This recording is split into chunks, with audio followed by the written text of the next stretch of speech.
Bona nit.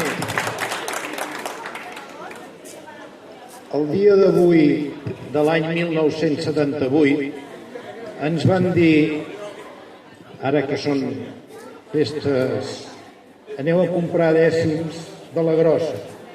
Però hi vam anar-hi, vigilats pels grans germans del règim, per les Forces Armades, la policia, la Guàrdia Civil, pels veïns addictes al règim de les nostres poblacions.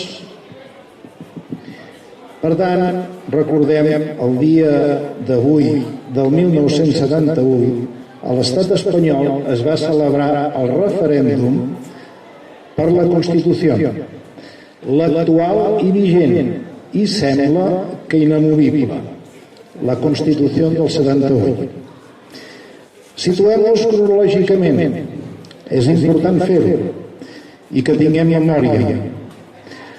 El 22 de juliol del 1969, el dictador Franco, el 22 de juliol, ho podia haver fet el dia 18 de julio, 18 de julio, va proclamar com a successor seu el príncep Joan Carles de Borbó.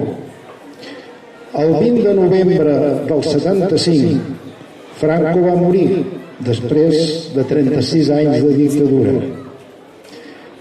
Un any després, el 18 de novembre del 76, les Corts franquistes, encara les Corts franquistes, aproven la llei per la reforma política. En aquesta llei es preveu la redacció d'una Constitució. Tenia el caràcter de llei fundamental. Recordem aquelles leyes fundamentales del régimen? Era l'última, en va ser l'última del franquisme. El 15 de novembre del 76 es va celebrar el referèndum per ratificar aquesta llei de reforma política, que en teoria, derogar de forma tàcita el sistema polític franquista. O sigui, en teoria, havia de morir el franquisme. Les eleccions generals del 77 van assegurar la composició d'unes Corts Constituents on es tractà de reflectir la pluralitat de la societat espanyola.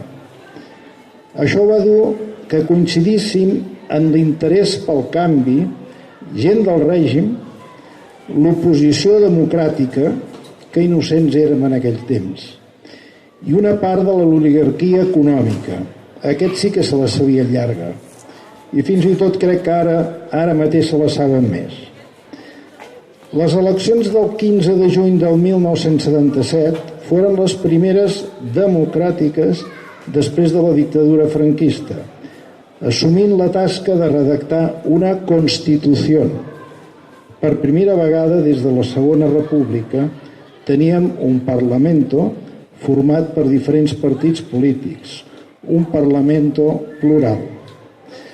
El text final fou redactat pels pares de la Constitució i aprovat per les Cortes el 31 d'octubre del 78. I finalment el text de la Constitució fou sotmès a referèndum el 6 de desembre del 1976, o sigui, ara fa uns anys. El text final fou presentat al rei Juan Carlos I per la seva promulgació i sanció el 27 de desembre del 78, sent publicat al BOE el 29 i entrar en vigor.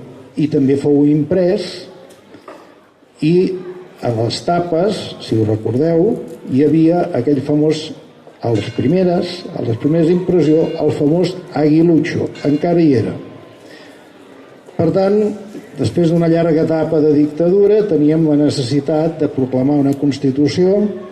Per això dic que ens va tocar, o ens van fer veure que ens tocava la grossa, i saltàvem d'alegria. Amb el pas del temps vam anar comprovant i hem anat comprovant que aquell premi tenia poc valor. Aquella Constitució era o és paper mullat per nosaltres. Ens diuen i repeteixen, la Constitució del 78 es la norma suprema del ordenamiento jurídico español. Toda norma contraria a la Constitución és nula. També repeteixen constantment: la Constitució no se toca. La Constitució del 78 consta de 169 articles. No us els llegiré tots, em faríeu fora, o marxaríeu i em deixaríeu aquí. Però sí que val la pena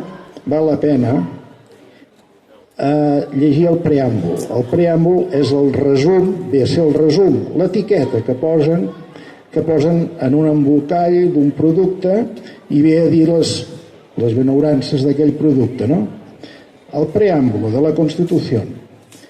La nación española, deseando establecer la justicia, la libertad, la seguridad, intento fer aquella, posar veu, no sé si em surt bé, la del nodo, y promover el bien de cuantos la integran. En uso de su soberanía, proclama su voluntad de garantizar la convivencia democrática dentro de la Constitución y de las leyes conforme a un orden económico y social justo. Es compleix. Consolidar un Estado de Derecho que asegure el imperio de la ley como expresión de la voluntad popular. Es compleix. Proteger a todos los españoles y pueblos de España en el ejercicio de los derechos humanos, sus culturas y tradiciones, lenguas e instituciones. No sé qué dir. Promover el progreso de la cultura y de la economía para asegurar a todos una digna calidad de vida. Es compleix. Establecer una sociedad democrática avanzada y colaborar en el fortalecimiento de unas relaciones pacíficas y de eficaz cooperación entre todos los pueblos de la tierra.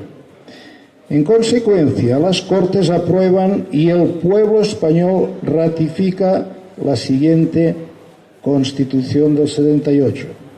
Sí. Es compleixen totes aquestes proposicions?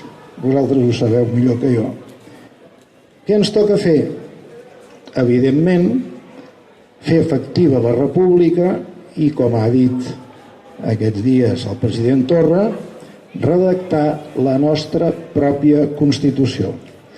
Gràcies per la paciència d'escoltar-me.